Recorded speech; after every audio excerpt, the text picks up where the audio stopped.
بسم اللہ الرحمن الرحیم الحمد للہ رب العالمین الحمد للہ وکفی وسلام علی سید الانبیاء والمرسلین محمد بن عبد اللہ الامین وعلی آلہ واصحابہ وازواجہ وذریاتہ اجمعین الی یوم الدین اما بعد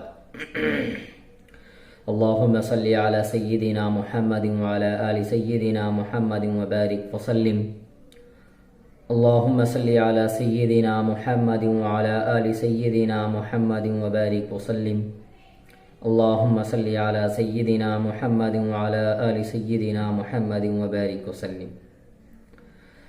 معزز ناظرین، السلام علیکم ورحمۃ اللہ وبرکاتہ. گزشتہ کل ہم لوگ تعوذ اور تسمیہ اعوذ باللہ من الشیطان الرجیم اور بسم اللہ الرحمن الرحیم اور اسی کے ساتھ ساتھ سورہ فاتحہ کی پہلی آیت الحمدللہ رب العالمین کی تفسیر، مختصر سی تفسیر آپ حضرات کے سامنے پیش کی گئی تھی، جس میں بہت سارے فضائل بھی آئے تھے اور بہت ساری باتیں آپ حضرات کے سامنے رکھی گئی تھی.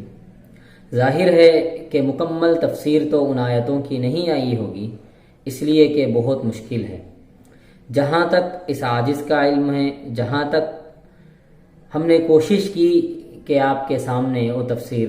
جو ہے جہاں تک ہو سکے آسان انداز میں پیش کریں، الحمدللہ ہم اس میں کامیاب رہے. اب آگے کی آیت ہے الحمدللہ رب العالمین کے بعد الرحمن الرحیم. معزز سامعین، الحمدللہ رب العالمین میں اللہ تبارک و تعالیٰ کی تعریفیں، اور اس آیت کے ضمن میں ہم نے یہ بات کل سمجھی تھی کہ کس طریقے سے ہم اللہ کو پہچانیں. اللہ کی تخلیق کو جان کر ہم اللہ کو پہچاننا چاہیے. ہم اللہ کو کیسے پہچانیں اور کیسے ہم اللہ کی عبادت کریں، ایک کچھ باتیں آپ ناظرین کے سامنے آئی تھی. اس کے بعد دوسری آیت ہے الرحمن الرحیم، جو بے حد مہربان نہایت رحم والا ہے. اس کے بعد پھر ہے مالک یوم الدین، روز جزا کا مالک ہے. ایاک نعبد و ایاک نستعین، اس میں بندہ اقرار کرتا ہے کہ اللہ ہم تیری عبادت کرتے ہیں اور تجھ سے ہی پناہ مانگتے ہیں. سورہ فاتحہ کی پہلی جو تین آیتیں ہیں وہ تین آیتوں میں اللہ تبارک و تعالی بندے کے زبان سے اپنی تعریف کرواتا ہے، اور بندہ ان تین آیتوں میں اللہ کی تعریف کرتا ہے. اور باقی جو تین آیتیں ہیں وہ تین آیتوں میں اللہ تبارک و تعالی سے بندہ دعا مانگتا ہے. اس میں دعائیہ طریقہ، دعا کرنے کا طریقہ، دعا مانگنے کا طریقہ سکھایا گیا. اور بیچ کی جو چوتھی جو مشترکہ ایک آیت ہے ایاک نعبد و ایاک نستعین، یہ اللہ اور بندے کے درمیان اللہ اور بندے کے درمیان جو ہے ایک انڈرسٹینڈنگ ہے، اور اللہ اور بندے کے درمیان ایک معاہدہ ہے، جس کو خود اللہ تبارک و تعالیٰ کہتے ہیں کہ میرے اور بندے کے درمیان ایک معاہدہ ہے اس آیت میں. جی، تو ایاک نعبد و ایاک نستعین کہ اے اللہ ہم تیری ہی عبادت کرتے ہیں اور تجھ سے ہی مدد چاہتے ہیں. یہ بندہ اپنے زبان حال سے اقرار کر رہا ہے کہ اے اللہ میں تیرے علاوہ کسی اور کی عبادت نہیں کروں گا، نہ کسی سے مدد طلب کروں گا، نہ میں کسی سے مدد مانگوں گا. یہ بندہ اپنے زبان سے اقرار کرتا ہے. اہدنا الصراط المستقیم صراط الذین انعمت علیہم غیر المغضوب علیہم ولا الضالین، ہم کو سیدھا راستہ دکھا ان لوگوں کا راستہ جن پر تو نے فضل فرمایا، ان کا نہیں جو تیرے غضب، جن پر تیرا غضب نازل ہوا، تیرا غصہ نازل ہوا، اور ان کا نہیں جو گمراہ ہو گئے۔ جن پر انعام کیا گیا اور فضل فرمایا وہ 4 لوگ ہیں، یعنی صراط الذین انعمت علیہم، جن پر اللہ تبارک و تعالیٰ کی انعام ہوا۔ اللہ تبارک و تعالیٰ نے جن لوگوں پر انعام فرمایا، جن احباب پر، جن حضرات پر اللہ کا انعام ہوا، وہ 4 لوگ ہیں، 4 ممبرز، 4 قسم کے لوگ ہیں۔ نمبر 1 کیا ہے؟ انبیاء۔ اللہ تبارک و تعالیٰ انبیاء کے اوپر انعام فرمایا۔ کیا انعام ہے؟ کہ ان کو نبوت سے نوازا، اپنے کتابوں سے نوازا، اپنے جو ہے نیک بندے ان کو بنایا، اور یہ پہلا انعام جو ہے انبیاء کے اوپر ہے۔ اور دوسرا انعام کیا ہے؟ صدیقین، جو سچ بولنے والے ہیں، جو ہمیشہ سچ بولتے ہیں، ان کے سچائی جو اللہ تبارک و تعالیٰ نے ان کے دلوں میں ڈال دی، ان کے اندر سچائی کی صفت پیدا کی، اور سچ بولنے والوں کے اوپر اللہ کا انعام ہے۔ اور تیسرے جو ہے شہداء ہے، اور چوتھے صالحین ہیں۔ اور جن پر اللہ کا غضب نازل ہوا ان سے یہود، اور جو گمراہ ہوئے ان سے نصارہ مراد ہے۔ یہود، اللہ کا غضب ان کے اوپر اس لیے نازل ہوا کہ وہ لوگ اللہ کی تحقیق، اللہ کے بارے میں تحقیق کریں، اللہ کی تخلیق کو جانا، اور اللہ کو پہچانا، تخلیق کے ذریعے، کائنات کے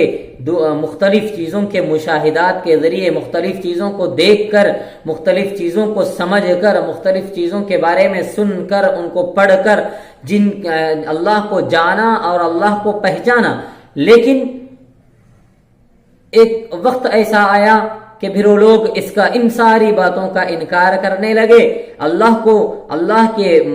کی تخلیق کو جاننے کے باوجود، اللہ کے ربوبیت کو جاننے کے باوجود وہ لوگ جو ہے گمراہ ہو گئے۔ یعنی وہ لوگ اللہ کو ماننا چھوڑ کر غیر اللہ کی طرف گئے۔ یہ اللہ کے زیادہ غضب کے جو ہے مستحق ہیں، اسی لیے غیر المغضوب، جن پر اللہ کا غصہ نازل ہوا، وہ یہ لوگ ہیں۔ اور والضالین، وہ لوگ جو گمراہ ہوئے، یعنی جن کے پاس تعلیم تھی، جن کے پاس پڑھائی تھی، جو اعلیٰ تعلیم رکھتے تھے، جن کے پاس عقل سلیم تھی، سوچنے سمجھنے کی جن کے پاس طاقت تھی، پھر اس کے باوجود بھی وہ لوگ اللہ کی تخلیق میں غور نہیں کرے، فکر نہیں کرے، کوشش نہیں کرے کہ ہم اللہ کو جانیں۔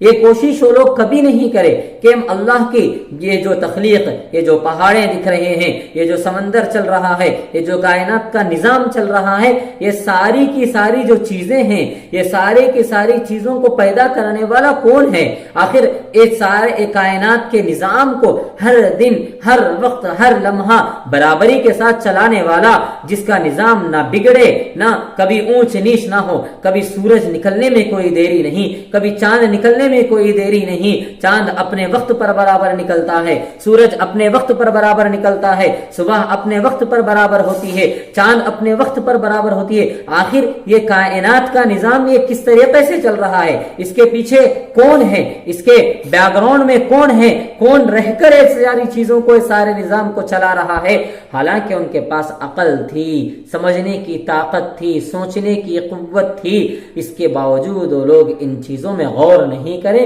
تو یہ گمراہ ہو گئے۔ تو والضالین سے مراد یہ لوگ ہیں۔ تو اسی لیے اللہ تبارک و تعالی جو ہے انسانوں کو یہ حکم دیتا ہے کہ آپ لوگ میری تخلیق میں غور کرو، جو چیزیں میں نے اس دنیا میں آپ کی خدمت کے لیے پیدا کیا ہے ان چیزوں میں غور کرو، فکر کرو، تو آپ خود بخود آپ بآسانی کے ساتھ میرے اوپر یقین کر سکو گے، اور اور میرے قریب جب آپ لوگ ان چیزوں کا مشاہدہ کرو گے تو آپ لوگ میرے قریب آؤ گے، میرے قرب الہی کی جو انواریں ہیں، جو برکتیں ہیں، جو سعادتیں ہیں، وہ اپنے دلوں میں محسوس کر سکو گے، بشرطے کہ ہے کہ اللہ تبارک و تعالیٰ کی تخلیق کے اندر غور کریں، فکر کریں، جاننے کی کوشش کریں۔ تو جیسا جیسا انسان اس کے اندر جاتا رہے گا، اس میں تحقیق کرتا رہے گا، اس کے بارے میں سوچتا رہے گا، اس کی فکر کرتا رہے گا، جاننے کی کوشش کرتا رہے گا، تو اللہ کی محبت اتنی ہی اس کے دل میں آئے گی۔ لہذا ہر انسان کو چاہیے کہ وہ اس کے اندر غور و فکر کرے۔ اب مختصر سی تفسیر جو ہے ہم لوگ انشاءاللہ آپ کے سامنے رکھوں گا۔ الحمدللہ رب العالمین کے بعد اللہ تبارک و تعالی نے الرحمن الرحیم کی آیت کو رکھا ہے، جس کا ترجمہ ہے کہ میں تمہارا تو رب ہوں۔ الحمدللہ رب العالمین کے اندر رب کے معنی ہے، رب کا لفظ آیا ہے، پھر اس کے بعد اللہ تبارک و تعالی ہے فرماتے ہیں کہ الرحمن الرحیم، میں تمہارا رب تو ہوں لیکن رحمان اور رحیم ہوں۔ رب کے اندر ایک رحمان اور رحیم کے اندر یہ چیز معلوم ہوتی ہے کہ اللہ تبارک و تعالی رحمان بھی ہے اور رحیم بھی ہے، اپنے بندوں پر رحم کرنے والے ہیں، نہایت ہی رحم کرنے والے ہیں۔ رب کا جو لفظ ہے اس کے اندر ایک وحشت ہے۔ جب انسان یہ لفظ پڑھتا ہے تو اس کے اندر ایک دل میں خوف پیدا ہوتا ہے کہ ارے میرا رب ہے، یہ سارے عالمین کا رب ہے، اگر میں اس کی عبادت نہیں کروں گا، اگر میں اس کی باتیں نہیں مانوں گا، تو اس میں ایک نا امیدی پیدا ہوتی ہے رب کے لفظ میں، کہ کہیں مصنفین لکھتے ہیں کہ اس میں ایک نا امیدی پیدا ہوتی ہے کہ ایک انسان اس سے نا امید ہو جاتا ہے کہ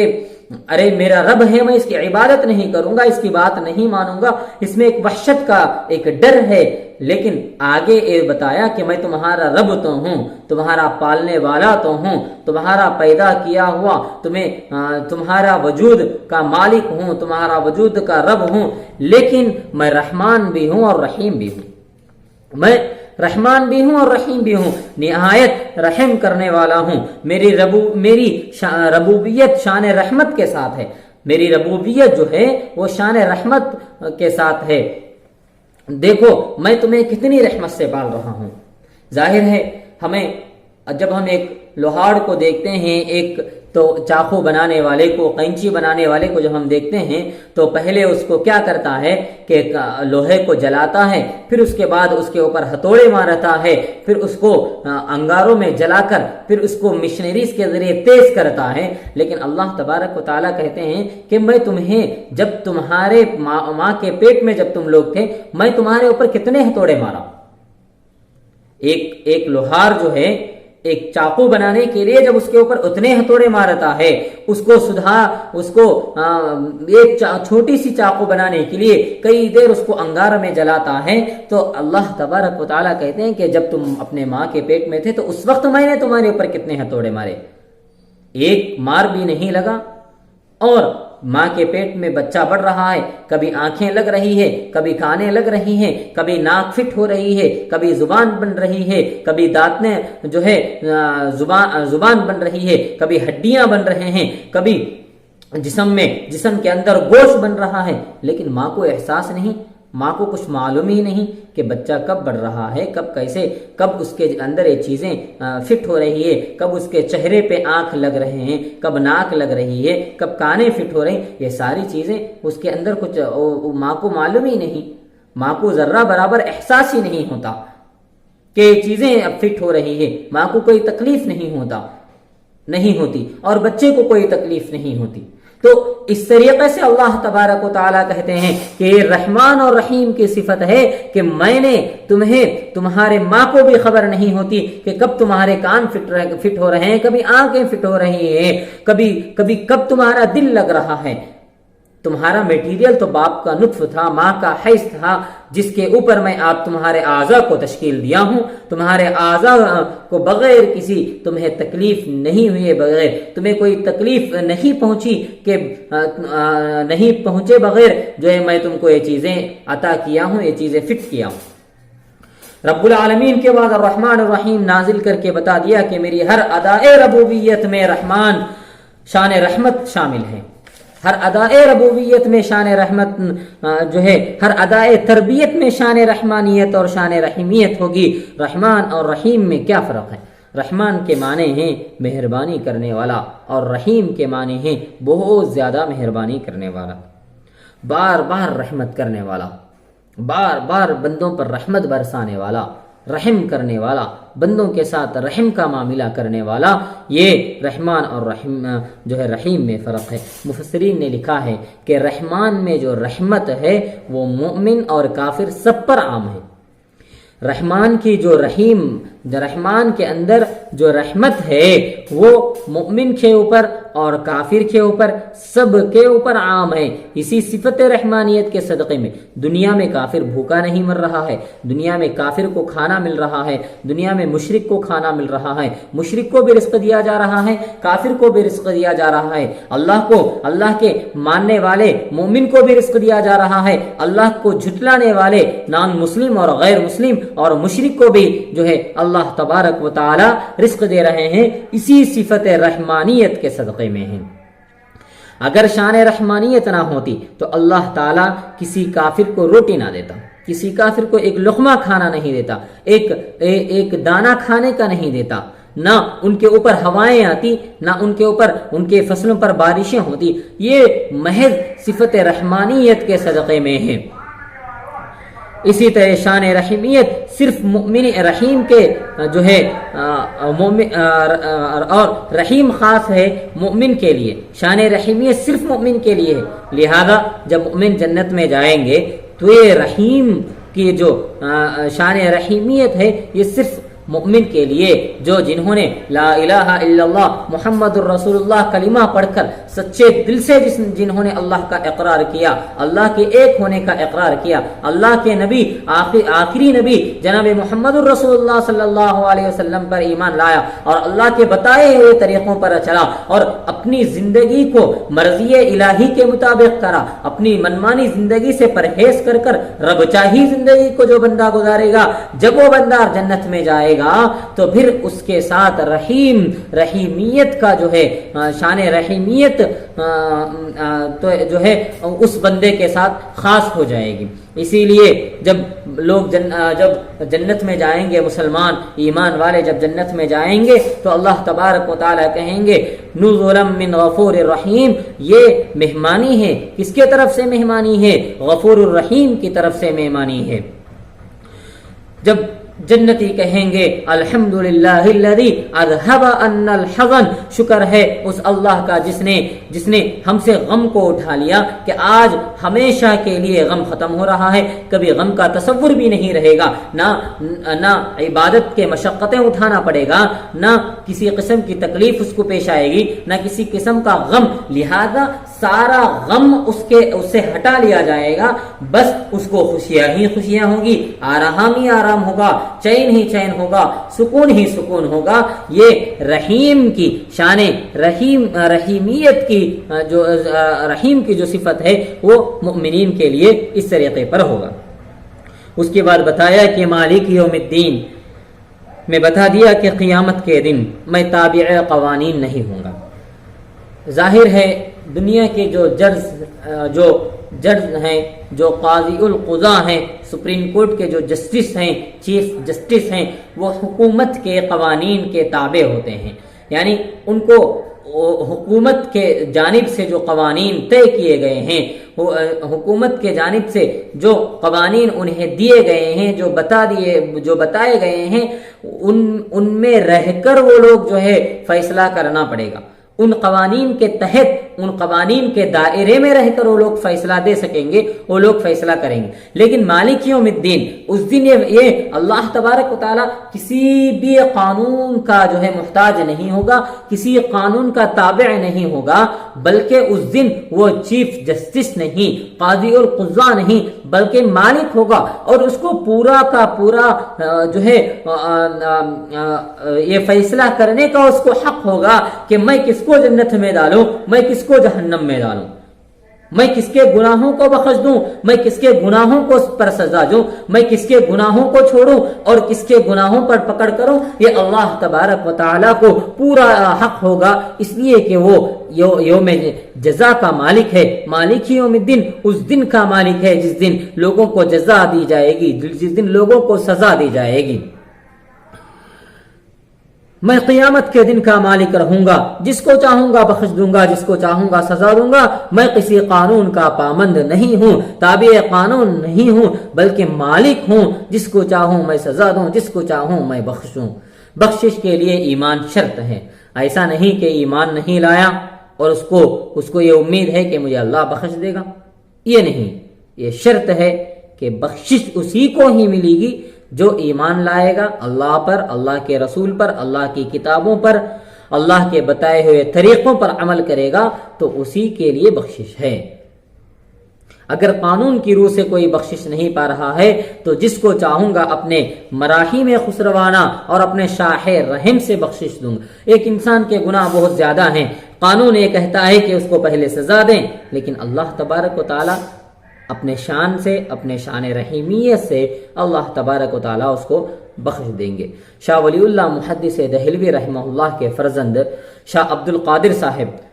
ایک تفسیر موضوع القرآن میں لکھتے ہیں کہ اللہ تعالیٰ نے عرش کے سامنے ایک جملہ لکھایا ہے۔ اللہ تعالیٰ کے عرش کی جو کرسی ہے اس کے اوپر ایک جملہ لکھا ہوا ہے، سبقت رحمتی غضبی، یعنی میری رحمت اور میرے غصے میں دوڑ ہوئی، میری رحمت اور میرے غصے میں دوڑ ہوئی تو میری رحمت جو ہے غصے سے آگے بڑھ گئی۔ شاہ صاحب لکھتے ہیں کہ اللہ تعالیٰ نے یہ یعنی شاہی رحم کے طور پر لکھایا ہے تاکہ جو بندے قانون کی روح سے مغفرت نہ پا سکیں ان کو اپنی شاہی رحم سے معاف کر دوں۔ جس طرح اخباروں میں اور آرٹیکلز میں، نیوز میں ہم دیکھتے ہیں کہ جب بندہ سپریم کورٹ سے اور بڑے کورٹوں سے جب جو ہے سزائے موت کے مجرم جب سپریم کورٹ سے مایوس ہوتا ہے، اب اس کو کورٹ سے کوئی امید نہیں رہتی تو وہ شاہ سے، وہ بادشاہ سے مغفرت کی طلب، وہ معافی نامہ بھیجتا ہے اور معافی کیا طلب کرتا ہے۔ اب قانون کے حساب سے وہ بادشاہ کو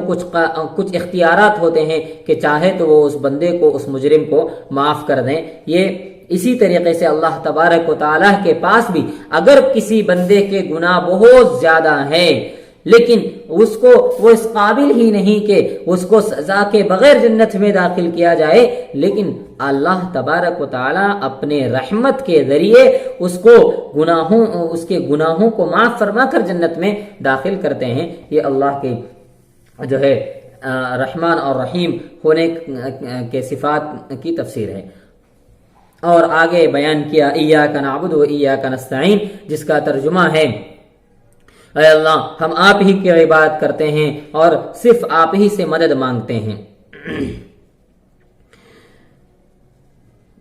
عربی لغت کے قاعدے کے مطابق یہاں حصر کے معنی پیدا ہو گئے، پس اگر کوئی شخص ترجمہ کرے گا اللہ ہم آپ کی عبادت کرتے ہیں تو ترجمہ غلط ہوگا۔ حصر کے معنی یہ ہی یا صرف لگانا ضروری ہے، یعنی ہم صرف اور صرف آپ ہی کی عبادت کریں گے، ہم صرف اور صرف آپ ہی کی عبادت کریں گے، ہم نہ بتوں کو پوجیں گے، نہ درختوں کو پوجیں گے، نہ کسی مزار کے سامنے اپنی پیشانی کو جھکائیں گے، نہ درختوں کے سامنے ہم سجدہ کریں گے، بس ہم صرف اور صرف اللہ کو ہی مانیں گے، اور نہ آسمانوں کو پوجیں گے نہ زمینوں کو پوجیں گے، بس تیری ہی عبادت کرتے ہیں اور تیری ہی عبادت کرتے رہیں گے۔ ہمارا صرف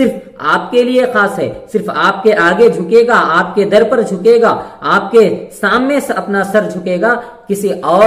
غیر اللہ کے سامنے اپنا سر نہیں جھکے، ہم اپنا سر کو نہیں جھکنے دیں گے اور نہیں جھکائیں گے۔ ایک شعر حضرت مولانا شاہ حکیم اختر صاحب رحمہ اللہ کا اس وقت یہ یاد آ رہا ہے، ہمارا مرکز امید رحمت آپ کا در ہے، ہمارا مرکز امید رحمت آپ کا در ہے، کسی کے در پہ تو یا رب یہ پیشانی نہیں جاتی، یعنی اللہ کے علاوہ کسی کے در پہ یہ پیشانی جو ہے نہیں جاتی۔ اس کے بعد اللہ تبارک و تعالی جو ہے ایاک نعبد و ایاک نستعین کے بعد اہدنا الصراط المستقیم کو فرمایا۔ حضرت یہاں پہ ایک بات جو ہے نوٹ کر لینی چاہیے کہ حضرت ڈاکٹر عبدالحی صاحب رحمہ اللہ فرماتے ہیں کہ جس کو عبادت میں کمزوری اور سستی ہو رہی ہو اور گناہوں کو چھوڑنا مشکل ہو رہا ہو، یعنی بندہ گناہوں سے چھوڑنے کی تو اس کے اندر تمنا ہے، آرزو ہے، لیکن وہ گناہوں کو چھوڑ نہیں سک رہا ہے، وہ گناہوں کو جو ہے گناہوں سے پرہیز نہیں کر سک رہا ہے، اور جو ہے عبادت میں اس کے اندر سستی ہے، تو حضرت ڈاکٹر عبدالحی صاحب رحمہ اللہ فرماتے ہیں کہ اس کو چاہیے کہ وہ کثرت سے ایاک نعبد و ایاک نستعین پڑھتا رہے۔ کیا خدا ہم آپ کے تو غلام ہیں مگر حق غلامی ادا نہیں کر پا رہے ہیں، اپنے رحمت سے اپنی مدد ہمارے شامل حال فرما دیجئے، اور ہماری عبادت خواہ مثبت ہو یا منفی، یعنی نماز روزہ ہو یا گناہوں کو چھوڑنا، آپ کی اعانت کے محتاج ہیں۔ اس آیت کے ورد کی برکت سے انشاءاللہ ہم روز بروز صالح ہوتے چلے جا رہے ہیں۔ آگے اللہ تبارک و تعالی بندوں کو دعا سکھا رہے ہیں کہ اہدنا الصراط المستقیم، کہو اہدنا الصراط المستقیم، بتلا دیجئے ہم کو سیدھا راستہ، ہدایت دیجئے ہم کو صراط مستقیم، اور جو ہے صراط مستقیم کی ہدایت دیجئے۔ ہدایت کے دو معنی ہیں، ایک ہے اراءۃ الطریق، راستہ دکھا دینا، اور دوسرا معنی ہے ایصال الی المطلوب، یعنی منزل تک پہنچا دینا۔ اس کی مثال یہ ہے کہ کسی کو راستہ دکھا دیا کہ تمہاری منزل وہ ہے، یہ اراءۃ الطریق ہے، اور دوسرا ہے کہ کار میں بٹھا کر منزل تک پہنچایا، یا پھر کسی گاڑی کے ذریعے اس کو ہاتھ پکڑ کر منزل تک پہنچایا، اور راستہ بھی دکھائے اور منزل تک یعنی اپنی ذات تک بھی پہنچائے۔ یہ اور ہماری منزل کیا ہے؟ ہماری منزل ہے اللہ کو راضی کر لینا۔ ہماری منزل کیا ہے؟ مومن کی منزل کیا ہے؟ اللہ کو راضی کر لینا، اور اللہ کی خوشی کے لیے ہم اپنے نفس کے خواہشات کو مارنا، اللہ کی خوشی کے لیے ہم اپنے نفس کے خواہشات کو مار کر ہم اپنے زندگی کو، اپنی مرضی کو رب کی مرضی کے مطابق کرنا، یہ اصل منزل ہے، اور اللہ جس سے خوش ہو جائے وہی ہماری منزل ہے۔ مفسرین اور محدثین لکھتے ہیں کہ سیدھے راستے میں مراد توفیق امتثال اور اوامر اور توفیق انتہا منائی ہے، یعنی اللہ ہمیں نیک عمل کی توفیق دے اور گناہوں سے بچنے کی توفیق دے، اور توفیق کے معنی ہیں کہ بلائی کے اسباب سامنے آ جائیں، اور اسی کا نام استقامت ہے۔ جس کو صراط مستقیم مل گئی، دنیا میں اس سے بڑھ کر کوئی نعمت نہیں۔ جس کو سیدھا راستہ اللہ تبارک و تعالی دکھا دیا، اس کو دنیا میں اس سے بڑھ کر کوئی نعمت اس کو حاصل نہیں ہوگی، کیونکہ صراط مستقیم کا ایک سر زمین پر ہے اور دوسرا سرا جنت میں ہے۔ ایک سرا جو ہے زمین پر ہے، دوسرا سرا جنت میں ہے۔ جس کو اللہ نے سیدھے راستے میں پر ڈال دیا تو سمجھ لو کہ وہ جنتی ہو گیا، جنت کے راستے کا نقطہ آغاز اور پہلا قدم اس کا شروع ہو گیا ہے۔ لیکن یہ صراط مستقیم کہاں ملے گی؟ ہمیں اللہ کا راستہ کہاں ملے گا؟ نیک راستہ، اچھا راستہ کہاں ملے گا؟ کیا یہ راستہ فلم ہالوں میں ملے گا، یا پھر یہ راستہ ان احباب کے پاس ملے گا جو لوگ آج کل، جو نوجوان، جو ینگ جنریشن، جو نیو جنریشن جو ہے، جو عام جو کالجز اور یونیورسٹی کے طالب علم ہیں، تعلیم یافتہ لوگ ہیں، وہ لوگ جو سیدھے راستے کو ڈھونڈتے ہیں، کبھی سیاستدانوں کے جوتیوں پر، یا پھر کبھی فلم ایکٹروں کے فلموں میں، یا پھر ایسے سینما فلم بینی کو دیکھ کر بہت سارے نوجوان یہ کہتے ہیں کہ اس سے ہمیں صحیح کوئی راستہ ملے گا، کوئی ترکیب ملے گی، لیکن نہیں، یہ صراط مستقیم کا جو راستہ ہے وہ ملے گا اولیاء اللہ کے جوتوں میں، صدیقین کے پاس، اللہ کے پاس، علماء کے پاس، صلحاء کے پاس، بزرگوں کے پاس۔ اسی لیے علماء کہتے ہیں کہ ہر انسان کو چاہیے کہ وہ اللہ تبارک و تعالیٰ کے صحیح راستے کو پانے کے لیے اپنے علماء سے قرب ہو، اپنے علماء سے قریب ہو، اپنے علماء سے قریب ہو، اپنے علماء کے پاس جائیں، اولیاء اللہ کے ہاتھ پر بیعت کریں، تو ایسے لوگوں کو جو ہے سیدھا راستہ ملے گا۔ انعام یافتہ کون ہے؟ اہدنا الصراط المستقیم۔ اگلی آیت میں صراط مستقیم کا پتہ بھی اللہ تبارک و تعالیٰ قرآن پاک میں بتایا، صراط الذین انعمت علیہم، یعنی راستہ ان لوگوں کا جن پر آپ نے انعام فرمایا۔ اللہ کا انعام کس پر ہوگا؟ اور انعام سے مراد کیا ہے؟ انعام سے مراد یہ نہیں کہ کسی کے پاس بنگلے ہیں، کسی کے پاس بہت سارے گھر ہیں، کسی کے پاس بہت سارے گاڑیاں ہیں، زمین و جائیداد، ایسے لوگوں کو انعام یافتہ نہیں کہا جائے گا، ایسے لوگوں کو انعام یافتہ نہیں کہا جائے گا۔ انعام ہونا، اللہ کا انعام ہونے کا مطلب، انعام یافتہ ہونے کا مطلب یہ نہیں کہ اس کے پاس بہت سارے پیسے ہوں، اس کے پاس سیکورٹی ہو، اس کے پاس زمین و جائیداد ہوں، آگے پیچھے گاڑیاں چلتے ہوں، اس کے پاس بہت سارا مال و پیسہ ہو، یہ انعام یافتہ نہیں ہے۔ انعام یافتہ وہ ہیں، اس کی تفصیل دوسری آیت میں فرماتے ہیں، قرآن پاک کی دوسری آیت کی جو ہے تفسیر جو ہے انعام یافتہ لوگوں کے بارے میں کی تفسیر کرتی ہے کہ الذین انعم اللہ علیہم من النبیین والصدیقین والشہداء والصالحین، یعنی وہ لوگ ہیں جن پر اللہ تعالی نے انعام فرمایا، وہ انبیاء ہے، صدیقین ہے، شہداء ہے اور صالحین ہے۔ معلوم ہوا کہ جن لوگوں پر اللہ نے انعام نبوت، انعام صدیقیت، انعام شہادت، انعام صالحیت عطا فرمایا، ان کی صحبت سے تمہیں صراط مستقیم ملے گا۔ سیدھے راستے پر چلنا تمہیں تب نصیب ہوگا جب تم میرے خاص بندوں، پیغمبروں، صدیقین، شہداء اور صالحین کو اپنا رفیق بناؤ گے، اپنا دوست بناؤ گے۔ اب پیغمبر تو نہیں ہے، اب ہمارے سامنے العلماء ورثۃ الانبیاء کے تحت انبیاء کے جو وارث ہیں وہ علماء موجود ہیں۔ ہمیں سیدھا راستہ کہاں پر ملے گا؟ انہی علماء کے مجلسوں میں، انہی علماء کی صحبتوں سے ہم سیدھا راستہ پا سکیں گے، ورنہ پھر دنیا کے کتنے بھی بڑے آدمی کے پاس جا کر ہم اپنی زندگی کو گزار لیں، اس کے پاس مال ہو سکتا ہے، دولت ہو سکتی ہے، وہ آپ کو مال دے سکتا ہے، دولت دے سکتا ہے، گاڑی اور بنگلہ دے سکتا ہے، لیکن سیدھا راستہ نہیں دے سکتا۔ سیدھا راستہ وہی دیتا ہے جو علماء ہے، سیدھا راستہ وہی پاتا ہے جو علماء کے صحبتوں میں بیٹھتا ہے، علماء کے پاس آتا جاتا رہتا ہے، علماء سے اپنی دوستی کرتا ہے، وہی سیدھا راستہ پا سکتا ہے، ورنہ کوئی دوسرا سیدھا راستہ جو ہے پا نہیں سکے گا۔ اور اس کے بعد کی آیت ہے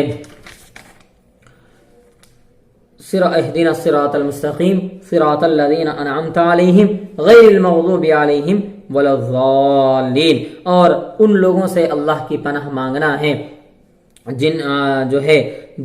جن پر اللہ کا غصہ نازل ہوا، جن پر اللہ کا غضب نازل ہوا، جو گمراہ ہو گئے، جو گمراہ ہو گئے، اللہ کے راستے سے بھٹک گئے، وہ لوگ دو قسم کے لوگ ہیں۔ مفسرین لکھتے ہیں مغضوبین سے مراد یہودی ہیں اور ظالم سے مراد نصارہ ہے، کیونکہ یہودی نفسانی اغراض اور دنیا کے حقیر و ذلیل مفادات کے خاطر احکام دین کو ٹھکرا رہے ہیں اور انبیاء کی اہانت بلکہ قتل تک کر دیتے ہیں، اس لیے جو ہے وہ غضب کے مستحق ہیں۔ اور نصارہ جہالت اور نادانی کے سبب غلو میں مبتلا ہو گئے، یہاں تک کہ نبی کو خدا بنا لیا اور وہ لوگ گمراہ ہو گئے۔ بس مطلب یہ ہے کہ اللہ، ہم آپ کے غیروں کے راستہ نہیں چاہتے ہیں، آپ کے پیاروں کا راستہ چاہتے ہیں۔ غیر ہے غیر کچھ بھی نہیں، غیر ہے غیر کچھ بھی نہیں، آپ ہیں آپ، آپ سب کچھ ہیں۔ تو معزز سامعین، معزز ناظرین، یہ کچھ تفسیر تھی جو آپ حضرات کے سامنے رکھی گئی۔ اس کا حق تو مکمل نہیں ہوا، سورہ فاتحہ کی جو تفسیر ہے اس کا حق تو مکمل نہیں ہوا، اس لیے کہ احادیث میں آتا ہے کہ حضرت علی رضی اللہ عنہ فرماتے ہیں کہ میں اگر سورہ فاتحہ کی تفسیر کرنے بیٹھوں، لکھانے بیٹھوں، تو 80 اونٹوں پر اس تفسیر کو لادی جائے گی، یعنی 80 اونٹوں پر اس تفسیر کو لا کر رکھنا پڑے گا، اتنی لمبی تفسیر ہے۔ ایک واقعہ بھی احادیث میں ہمیں ملتا ہے کہ ایک مرتبہ عشاء کی نماز کے بعد حضرت علی رضی اللہ عنہ صحابہ کو بلائے اور کہا کہ میں آپ کو کچھ تفسیر سکھاتا ہوں، میں آپ کو کچھ تفسیر سورہ فاتحہ کی بتاتا ہوں، آئیے۔ تو صحابہ جو ہے بیٹھے، حضرت علی کرم اللہ وجہ سورہ فاتحہ کی تفسیر شروع کرے اور بسم اللہ الرحمن الرحیم کی جو با ہے اس کی تفسیر کرنے لگے۔ فجر کی اذان ہو گئی اور تفسیر جاری تھی۔ اس سے اندازہ لگا سکتے ہیں کہ سورہ فاتحہ کی جو تفسیر ہے وہ کتنی جو ہے طویل ہے اور کتنی لمبی ہے۔ اس لیے ہم تو اس کا پورا حق ادا نہیں کر سکتے، لیکن مختصر میرا ارادہ بھی یہی تھا کہ عام لوگ جو ہیں، عوام الناس کا جو طبقہ ہے وہ اس سے فائدہ اٹھائیں۔ اسی لیے محترم دوستو، جو تفسیر آپ کے سامنے رکھی گئی ہے اس میں غور کریں، اس میں غور کریں، کوشش کریں کہ ہم اس کو جانیں، اور جہاں تک ہو سکے تفسیر کو پڑھنے کی فکر کریں۔ ہر وقت جب ہم سورہ فاتحہ پڑھتے ہیں نمازوں میں کھڑے ہو کر، تو ہمارے دل میں اس کی تفسیر، ہمارے ذہنوں میں، ہمارے دماغوں میں اس کی تفسیر آنی چاہیے۔ ہم اس کے معنی اور مطالب کو سمجھ کر ہم یہ سورت پڑھیں تو اس سے فائدہ ہوگا انشاءاللہ۔ آگے کل جو ہے سورہ بقرہ کی تفسیر جو ہے انشاءاللہ شروع ہوگی۔ کل انشاءاللہ سورہ بقرہ کے فوائد اور اس کا تعارف انشاءاللہ کل آپ حضرات کے سامنے آئے گا۔ بس دعا کرتا ہوں کہ اللہ پاک ہمیں کہنے سے زیادہ عمل کی توفیق نصیب فرمائیں۔ وآخر دعوانا ان الحمد للہ رب العالمین۔